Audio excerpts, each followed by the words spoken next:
Allu Arjun arrest పైన ఇంకా చర్చలు కొనసాగుతూనే ఉన్నాయి.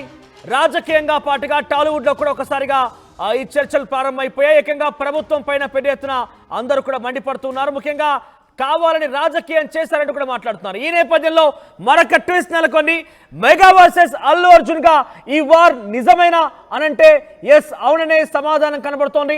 అల్లు అర్జున్ అరెస్ట్ పైన కనీసం పవన్ కళ్యాణ్, రామ్ చరణ్ ఎక్కడ కూడా స్పందించలేదు. నిన్న అరెస్ట్ అనే నేపథ్యంలో ఒక్కసారిగా నాగబాబు, మెగాస్టార్ చిరంజీవి ఇద్దరు కూడా అల్లు అర్జున్ ఇంటికి వెళ్ళడం చూసాం. అల్లు అర్జున్ నివాసం దగ్గరికి చేరుకున్నట్టుగా చూసాం.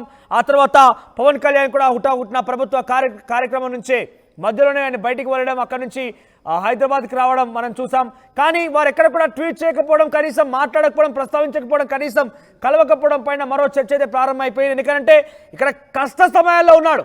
డెఫినెట్గా జైలు వరకు వెళ్ళారు అని అంటే ఒక టఫ్ సిచ్యువేషనే. అటువంటి ఒక స్టార్డమ్ ఉన్న వ్యక్తికి, అది కూడా వాళ్ళ కుటుంబ సభ్యుడికి అటువంటి సమస్యలు ఉన్నప్పుడు వారు కనీసం స్పందించకపోవడం, రాకపోవడం, కలవకపోవడం, కనీసం ఒక మెసేజ్ ట్వీట్ రూపంలో కూడా తమ యొక్క సంఘీభావాన్ని మరో తెలియజేయకపోవడం పైన ఈ వార్ నిజమే అనే ఒక బలాన్ని చేకూరుస్తోంది.